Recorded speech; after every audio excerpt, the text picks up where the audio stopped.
గుంటూరులో kidney racket ముఠా కలకలం రేపింది. కిడ్నీ దానం చేస్తే 30 లక్షలు ఇస్తామని ఆశ చూపి మోసం చేసింది. అప్పుల బాధలు, ఆర్థిక ఇబ్బందులతో తన కిడ్నీ అమ్ముకున్న యువకుడిపై బెదిరింపులకు పాల్పడిన ఘటన వెలుగు చూసింది. ఆపరేషన్ చేయించి కిడ్నీ తీసుకున్న తర్వాత డబ్బులు ఇచ్చేది లేదంటూ బెదిరించారని గుంటూరుకు చెందిన గారపాటి మధు ఆవేదన వ్యక్తం చేశారు. తనకు జరిగిన మోసంపై జిల్లా ఎస్పీకి ఫిర్యాదు చేశానంటున్న కిడ్నీ బాధితుడు మధుతో మా ప్రతినిధి Narasimha Rao face to face. Kidney ముఠాలు చెలరేగిపోతున్నాయి.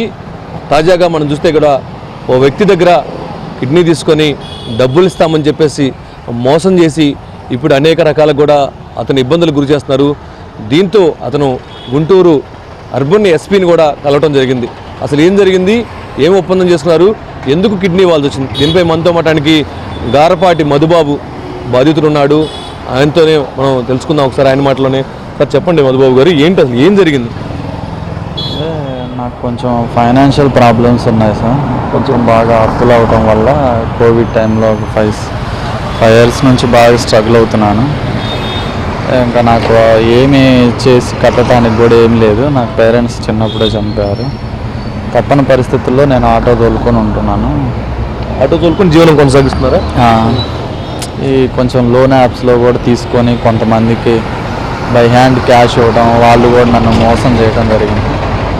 చేసేది ఏం లేక ఇంకా ఆటోలోనే ఇట్లా ఒక అతను పరిచయం అయ్యి ఇట్లా ఫేస్బుక్లో కిడ్నీ ట్రాన్స్ప్లాంటేషన్ అని ఒక ఐడి ఉంది, అందులో అప్రోచ్ అయితే ఒక కిడ్నీ తీసుకొని ఇంత మనీ ఇస్తారు అని చెప్పారు. సరేనని నేనే ఒక 1 month దాకా ఆలోచించి సెర్చ్ చేసి చూస్తే ఆ ఐడి ఉంది. అందులో B positive, O positive, need age 31 to 33 అని పెడితే నాది ఓ పాజిటివ్, ఏజ్ 31 అని నేనే ఫస్ట్ రిప్లై ఇచ్చాను. వాళ్ళు ఈవినింగ్ కల్లా మెసెంజర్ ద్వారా కాల్ చేశారు. కాల్ చేసి నేను ఇచ్చాను అని ఒక అతను ఫోన్ చేశాడు, భాష అన్న అతను. నేను ఇచ్చాను బ్రో ఆల్రెడీ నాకు అని అంటే సరేనని విజయవాడ వెళ్ళి కలిశాను. కలిస్తే తను ఇచ్చింది నిజమే, స్టిచ్చింగ్స్ అన్నీ ఉంటాయి కదా, చూపించాడు. నేను ఇచ్చి 1 year అవుతుంది, నేను హెల్తీగానే ఉన్నాను, ప్రాబ్లం ఏం లేదని అన్నాడు. ఇంకా నాకు కొంచెం ధైర్యం వచ్చి సరే నువ్వు ఇస్తానంటే మీడియేటర్ని మాట్లాడతాను అని వెంకట్ అనే అతన్ని తీసుకొని వచ్చాడు. అతనితో మాట్లాడాక ఒక 30 లక్షలు ఇప్పిస్తాము అని అన్నారు. సరేనని ఒప్పుకున్నాను. మొత్తంగా దీంట్లో మీకు ఎంత ముట్టినాయి మధుబాబు గారు, ఇంకెంత ఇవ్వాలన్నారు? నాకు 1,10,000 ఇచ్చారండి. ఓకే. ఏ హాస్పిటల్లో మీరు ఇచ్చారు, ఎవరు ఈ డాక్టర్ కూడా? మీరు ఈ డాక్టర్ విజయ సూపర్ స్పెషాలిటీ హాస్పిటల్ వాళ్ళు. డాక్టర్ శరత్ బాబు. ఓకే. వీళ్ళంతా నీకు కాంటాక్ట్లోకి వచ్చిన వాళ్ళంతా మన గుంటూరులో లేకపోతే విజయవాడలో? మీరు డోనరు, ఇచ్చిన ఆయన తీసుకున్న ఆయన, మీ ఇద్దరి మధ్య ఎవరన్నా దళారులు ఉన్నారా? వాళ్ళు నీకు ఇచ్చే డబ్బుని వాళ్ళు హైజాక్ చేశారా? అది క్లారిటీ. అదంతా నాకు తెలియదండి.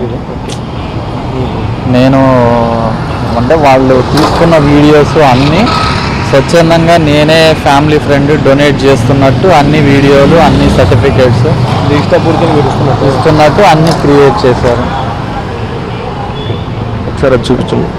సో ఇది మనం చూసుకుంటే మొత్తానికి ఎవరైతే ఉన్నారో గారపాటి మధుబాబు ఆర్థిక ఇబ్బందులు, కుటుంబం జరపాలని చెప్పేసి భవిష్యత్తులో నా పిల్లలు నా వల్ల ఇబ్బందులు పడకూడదని, వాళ్ళని ఆర్థికంగా ఇబ్బందులు లేకుండా చూడాలని, మంచి చదువులు చదివించాలని చెప్పేసి, కుటుంబాన్ని కష్టాలు లేకుండా చేయాలని, ఇలా ఇవన్నిటి కోసమై అతను ఈ కిడ్నీ ఇవ్వాల్సి వచ్చిందని చెప్పేసి మధుబాబు చెబుతాను. కానీ ఇలాంటి పరిస్థితి మరొకరికి ఎవరికి రాకుండా కూడా దీనిపై కఠిన చర్యలు తీసుకోవాలి, తనకు న్యాయం చేయాలని చెప్పేసి డిమాండ్ చేస్తున్నారు, ఆవేదన వ్యక్తం చేస్తున్నారు. కెమెరామెన్ అనిల్తో నరసింహారావు, HM TV, గుంటూరు.